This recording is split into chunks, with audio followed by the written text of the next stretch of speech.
We can do it. Yes, we can. We can change things throughout the land. But we all must lend a hand. Now together. During the Vietnam War, in addition to the lobbying, I'd certainly been strongly influenced by getting to know Martin Luther King and see the freedom movement and the importance of people power grassroots movements. One of the things that inspired me was when Martin Luther King came back from Norway when he got the Nobel Peace Prize, and stopped by Washington to see the president and said, "Mr. President," this is Lyndon Johnson, "we need a voting rights bill." And Johnson said, "Well, Reverend King, I agree we need a voting rights bill, but Congress would never go for it. We just got the Civil Rights Bill. And wait a few years and, we'll see what we can do." Well, Martin Luther King didn't waste any more time in Washington. He went south and, together with SNCC and others, organized the Voting Rights Campaign, where thousands of black Americans went to the courthouses to try to register to vote. Instead of getting registered to vote, the authorities brought the police dogs and their billy clubs and beat people away from the courthouses. This was shown on national television. And the American people saw day after day after day American citizens trying to go to vote and getting beaten up and water hosed. And within 3 months or so, the heart and the conscience of the American people had been awoken to the immorality and the un-American activity that our government was continuing of not allowing people to vote. And within several months, we had a voting rights bill.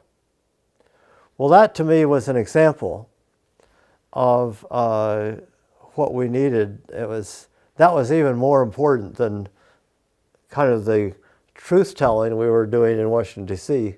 with members of Congress directly, was that the American people, the need to organize on a local community level, people who were just saying, we're not going to put up with it anymore. We're going to go and register to vote. We're going to go and, get something to eat at the lunch counter. We're going to go and say this madness of fighting wars and killing people in other countries is immoral and insane. We're going to get in the way of that. So that was even more important than the lobbying in Washington.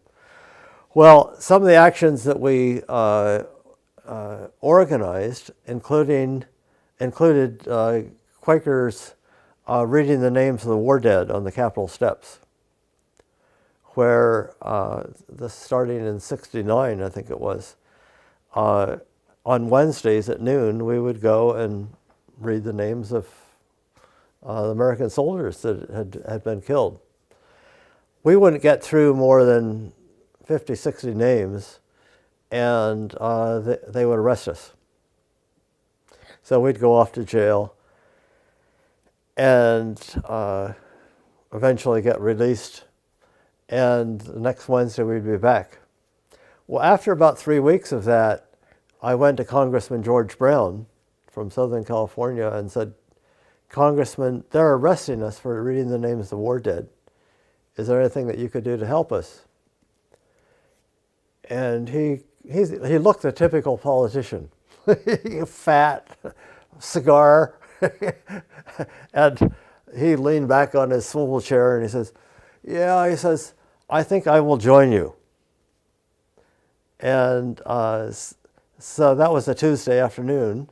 He said, I'm going to write every member of Congress and letting them know that I'm going to be there with you, invite them to join us. So the next day we had 3 members of Congress out there. And when we started reading the names of the war dead, the rest of us were all arrested. And the 3 members of Congress were left there because they had congressional immunity. So they kept reading the whole 35,000 names of Americans that had been killed at that point, whatever it was. And that was on national news, television, newspapers. And within a couple of weeks, Life magazine had a whole special issue with a photograph and kind of a little bit of the life story of every American soldier that had been killed in the war. And American people across the country were reading the names of the war dead, which had been put in the congressional record, at courthouses, at congressional offices, post offices. And so it really made this issue much more on the front burner of the American people. It wasn't just kind of back page news. So I like to think that our courage gave courage to these members of Congress to do what they believed was right.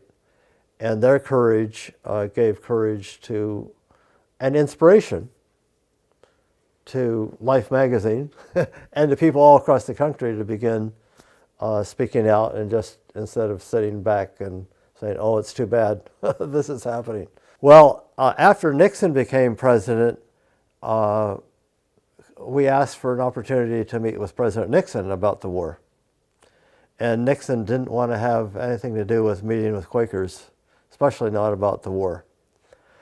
So 250 Quakers decided to have a meeting for worship, a church service, in front of the White House, praying for an end to the war, a silent prayer service. And my wife Jan and I and our 2 young children were together with 246 other more Quakers, not young families. Well, the police came and warned everyone that if we didn't leave, we'd be arrested, and nobody left. We continued the meeting of worship. The other 246 Quakers were all hauled off to jail in a jail bus. And Jan and I and our 2 children, who were 6 months and 2.5 or so, were left sitting on the White House having our meeting for worship. Well, the chief of police, apparently they didn't think it was good PR to arrest this young family. So the chief of police came over and, leaning over us, said, don't you love your children? If you're arrested, your children will be taken away from you and put in juvenile hall. And you know what happens to children in juvenile hall. And we said, well, yes, of course we love our children, but we also love the children in Vietnam. And when the United States stops bombing children in Vietnam, we'll be happy to leave. Well, that went on for about half an hour. And finally, they decided, or we said, if you arrest us, we will leave. We'll walk with you to the police car. So, which is what happened. They arrested us and took us to the police car, and instead of taking us to jail, they took us over to Georgetown and let us out behind the police station as a way of getting rid of us. And we went back to the White House, but by that time there were so many police we couldn't get anywhere near the White House. But what was interesting was that the photo of our family there in front of the White House praying for an end of the war was what went on the UPI wire service around the country. And our friends from all across the country sent us that photograph from their local paper the next day. And it goes to say, I think, somehow, and we've got to be creative in terms of what is going to catch the media attention. This wasn't the reason that we did it, but the fact a young family getting arrested in front of the White House somehow was more media worthy than 246 other older Quakers getting arrested. And I think a lot of families, people when they get married and have kids, think, well, we've got to give up some of our, ideals, crazy ideas like we're all brothers and sisters in the world, and put time into trying to end the insanity of war and injustice. And we never got that idea. We felt we do live in a world where we're all brothers and sisters and need to act on that belief. Well, we had a whole series of actions and campaigns to end the Vietnam War. One of them was where Martin Luther King and thousands of religious leaders and people from across the country came and had a walk from Arlington Cemetery to the White House. And each of us carried the name of an American soldier that had been killed and or a village in Vietnam that had been bombed.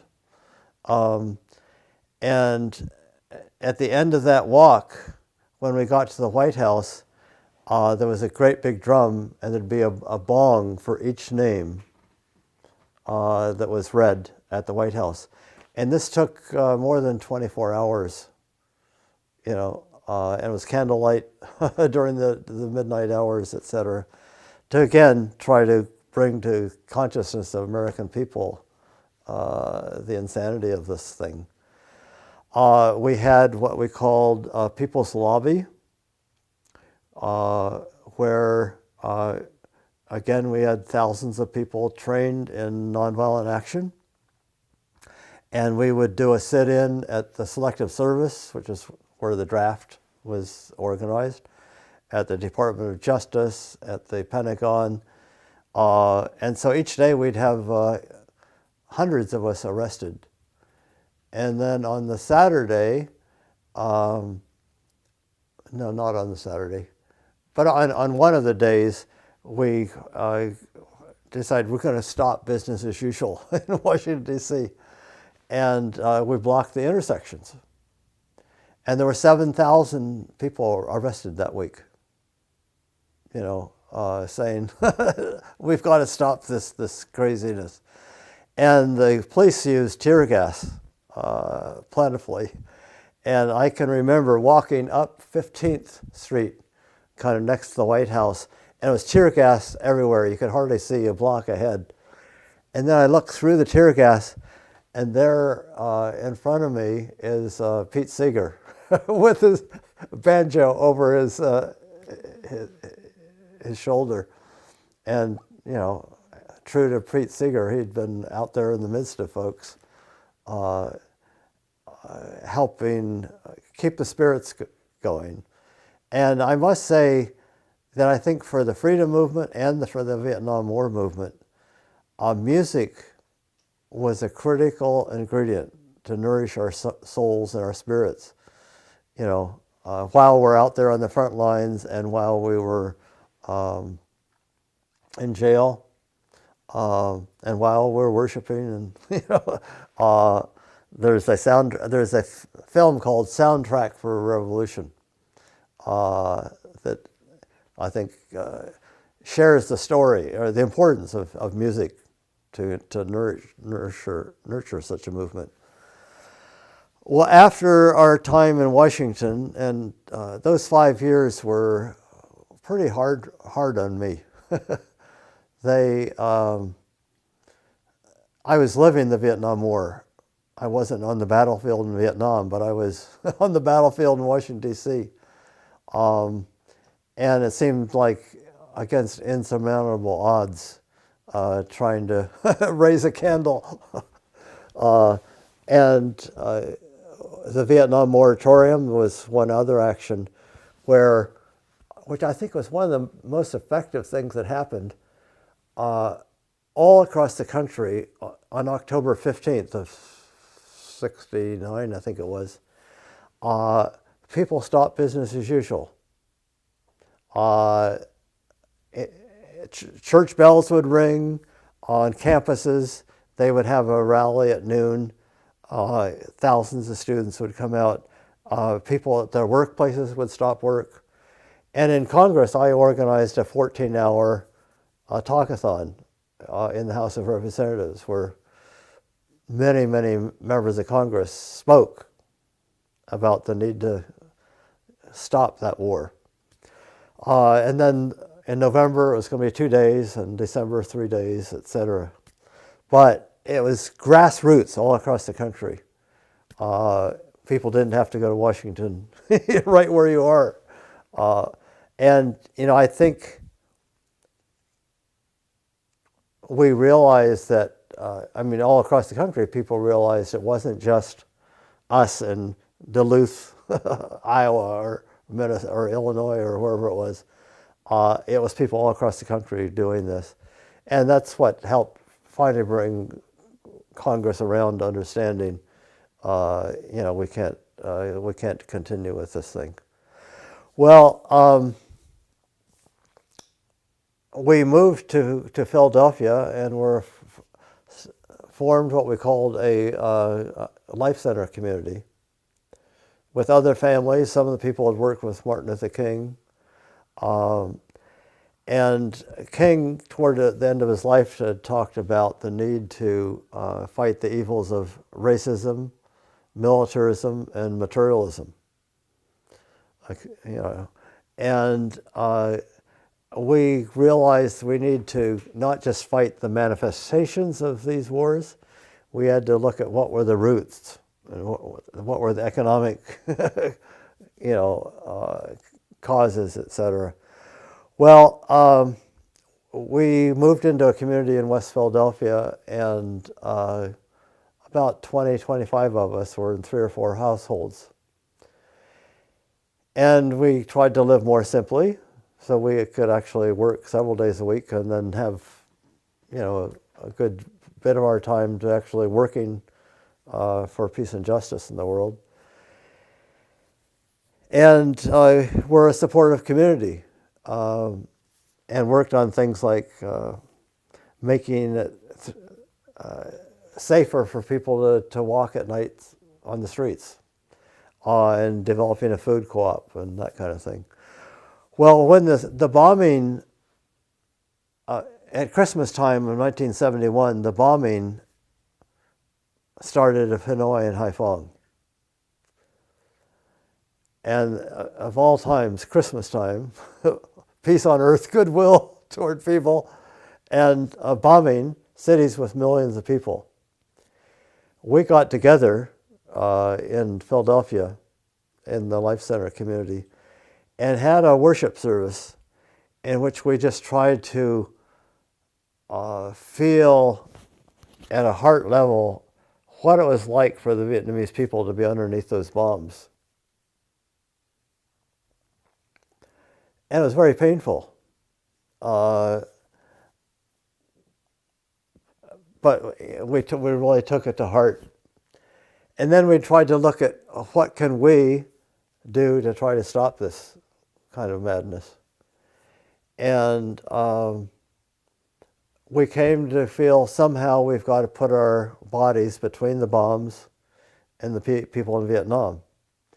And whether that was going over to Vietnam and just being in Hanoi or Haiphong, if it meant going by boat over there and being in the harbor right off the coast, or what, we didn't know.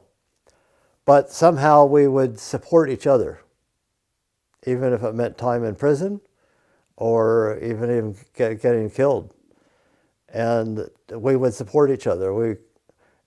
I had young children at the time, and if something happened to me, other people would help my wife take care of the children. if we had rent to pay, other people would help pay rent, that kind of thing, while somebody was in jail. So we could do things as a community we couldn't do as isolated individuals.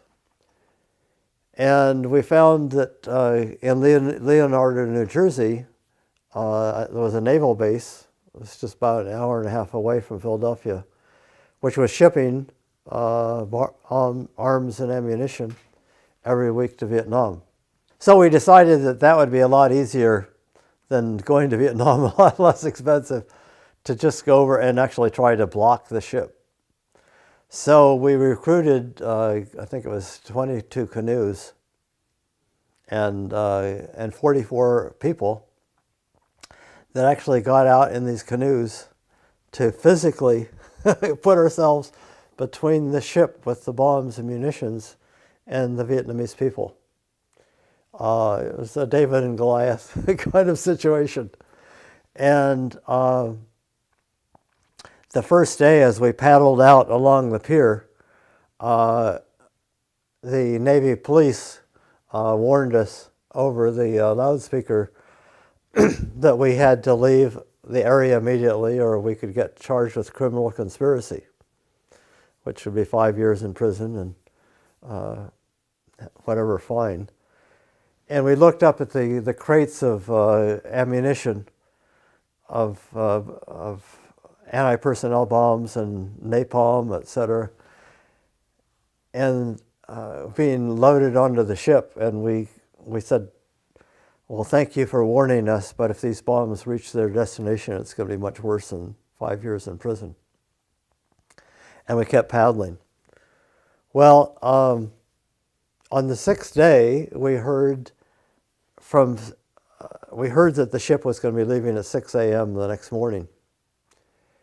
And so we were out there much earlier than usual to take up our position. And as they raised anchor on the ship, we looked up on the bow of the ship, and here were many sailors actually giving us the fist of solidarity. And we looked a little more closely, and 7 of the sailors jumped off of the ship into the ocean and began swimming toward our canoes. And it was quite a beautiful experience for us. We hadn't guessed that this might happen in our wildest dreams. And unfortunately, the Navy police picked them up and put them back in the brig of the ship. But we had notified the New York Times and the TV networks, so it was on evening television and the New York Times. And these sailors told us later they were put back in the brig of the ship, but when their ship went through the Panama Canal, all the other Navy ships had heard about the USS Nitro, the name of the ship, and were giving them the fist of solidarity. And it had been on the evening news, so it was heard about across the country. But about that time, the the resistance of American soldiers to obey the orders to kill and destroy the villages in Vietnam began to intensify. And if you've seen the film Sir, No Sir, a major reason that that war ended was the American soldiers weren't willing to fight it anymore. That blockade, by the way, spread all up and down the East Coast and the West Coast. The couple weeks later, down in Norfolk, Virginia, the USS America, which was an aircraft carrier, was leaving for Vietnam with thousands of soldiers on it, I suppose, and planes ready for for their destined duty. Again, we got some canoes and a small sailboat and got up in front of the ship, and there they decided to actually come with their grappling hooks and capsized all our boats. And then the frogman came, fished us out of the water, put us face down on a Coast Guard boat with guns pointed at us and in handcuffs while the ship sailed off to Vietnam. Again, the sailors were giving us the fist of solidarity. And the Navy came with their water cannon, and instead of aiming them at us, aimed them at the sailors, so they couldn't show their solidarity with us. And the next day, the headlines of the paper was, America defeats peace flotilla. So here, America being the name of the ship. So here America was standing tall again. They had won a battle. But on the West Coast and on the East Coast, those blockades continued for the rest of that year. And up in Puget Sound, people were camped out along the sound, and where they could see the ships coming, they would get out there and block every ship that was coming. Being part of the Life Center community and the Movement for New Society in Philadelphia was a very important experience for us. And it was a community of people that really were interested in fundamental change in our society and world and working toward that nonviolently. The only downside for us was Jan and I really love nature and beauty, natural beauty, and California was beckoning, and the West Coast. So we came out looking for possibilities for jobs, and with hopes to start a similar community out here. We were able to land a job with American Friends Service Committee in something called the Simple Living Program.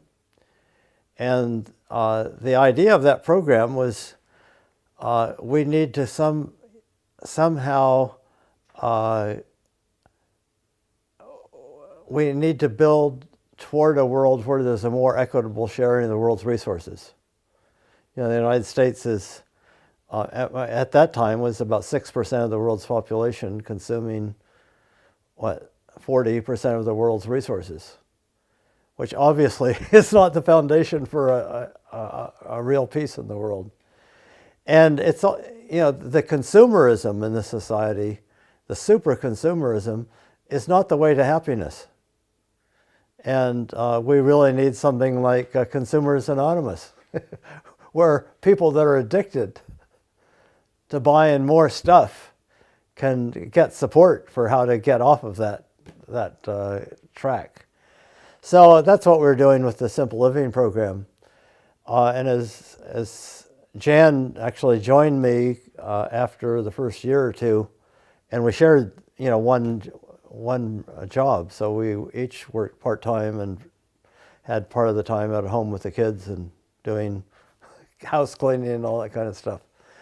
But then the job changed to nonviolent movement building, looking at how the American Friends Service Committee could help in supporting and building nonviolent movements.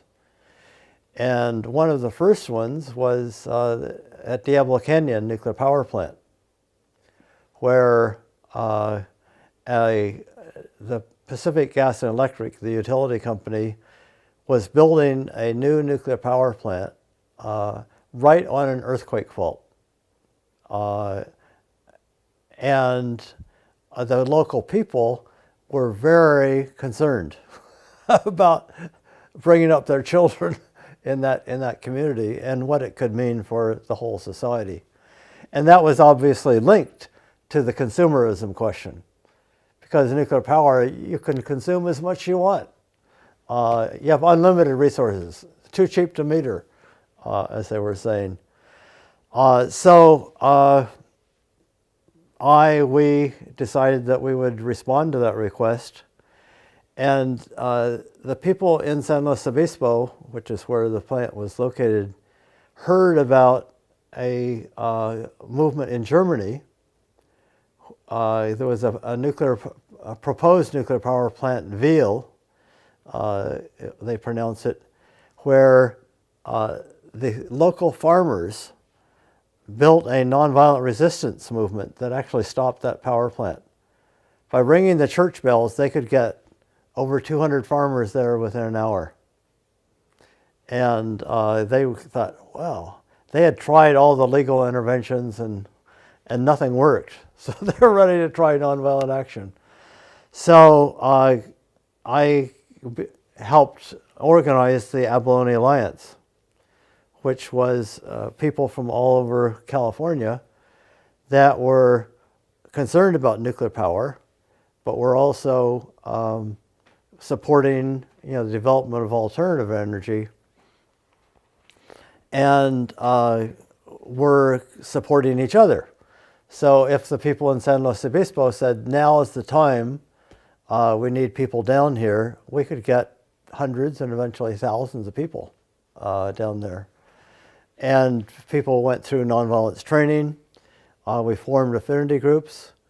And so people had support groups who understood how nonviolent struggle works and to how to support each other in remaining nonviolent, even in the face of police provocation.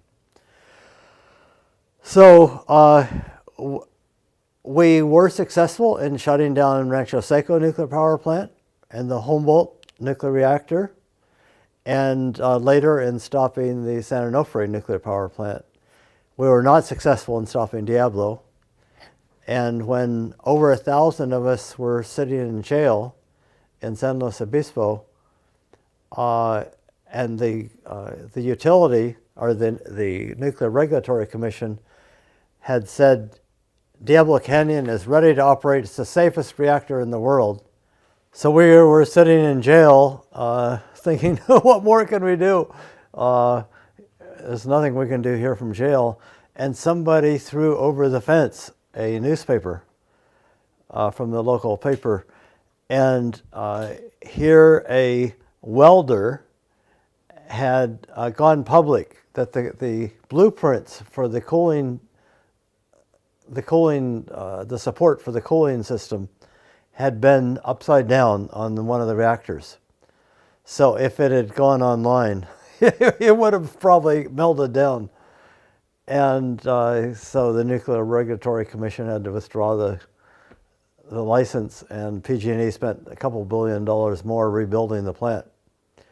But it finally did go online, but no new nuclear, due to our actions with Abalone and with similar movements across the country, no new nuclear reactors were licensed for 40 years. So this is another example of people power. And now, of course, instead of being too cheap to meter, nuclear power is much more expensive than solar and wind, and of course there's no safe way to deposit the waste, which will be around for hundreds of thousands of years. So it's becoming a no-brainer, and without federal subsidy for the insurance, it would be totally out of business. But anyway, the people that became active in the Abalone Alliance have continued to be active in nonviolent movements around Central America, around nuclear weapons, around the Iraq wars, militarism, and supporting a soft energy path, renewable energy for the future. So it was a very good training ground for all of us. Well, then the Nonviolent Peace Force was also involved in helping support other nonviolent campaigns, like DQ University was a university of Native Americans up outside of Davis, California. And this was had been unused by the federal government, and by law, Native Americans could use it. But the I think it was the FBI, gave them an ultimatum. If they didn't get out of there within 48 hours, the government would come in by force and take it back, using any means necessary. And so we got a lot of the people who've been involved with the Abalone Alliance to say, we're willing to go up and be a nonviolent interposition to stand between the federal troops and the Native Americans. That after taking the land from the Native people of this country, of this land, now we're going to take away a university. We couldn't allow that to happen. So anyway, we were all ready to do that. And at the last moment, luckily the government stepped back and said, okay, we'll let it be. We also were very involved in helping support a homeless movement where people were demanding that military housing that was no longer being needed could be available for homeless people. And so many of us, including people in the religious community, went to jail, occupying these homes to be available for homeless people. And then we helped start the Pledge of Resistance, which in the 80s, in Central America, there were a whole series of wars funded by the United States. In Nicaragua, supporting the Contras, trying to overthrow the Nicaraguan government, and in El Salvador and Guatemala, supporting governments which were very repressive and supporting the small economic elite and American economic interests, but not the people. So several things happened. In December of '82, I had been in Chiapas, the southern border of Mexico, and witnessed hundreds and hundreds of Guatemalan families who had fled through the jungles across the border. Indigenous people who, and this was at a time when the Guatemalan government dictator had burned over 200 villages and the people in them. And these folks had fled with just what they had on their backs, which was their kids and a little bit of corn, and had built these makeshift shelters out of banana leaves and palm trees. And there was no support for them whatsoever. Anyway, that was my introduction to the pain and suffering of the people in Guatemala. Well, in response to that kind of violence in Guatemala, El Salvador, and Nicaragua, where the Contras were, with U.S. support by the CIA, were sending rockets and weapons across the border and destroying food co-ops, agricultural, medical clinics, schools. And some North American Christians went down to find out what was happening in Nicaragua. And in Jalapa, which was a town up on the Honduras border in Nicaragua, found that while they were there, there'd been attacks before they got there almost every night. But while they were there, the attacks stopped miraculously. And on the last night, they thought, this is amazing. A few of us from North America here can help stop these attacks. So that was the beginning of Witness for Peace, which North American, primarily Christians, but Jews and other people came for. There were people who would come for at least 6 months, who were the long-termers, and then there 2 groups a month of like 20 folks each time would come for a couple of weeks and be in the war zones. accompanying the local people that were under attack. And partly it's making it safer for the local people, but partly they would then come home and tell the story of what they'd experienced. And over time, we were able to help in the United States build up an understanding of what our government, what our military was doing down there, which was anything but supporting democracy or peace or justice. And similarly, Peace Brigades International began accompanying local human rights workers, union workers, religious leaders in both El Salvador and Guatemala who were getting death threats and being killed.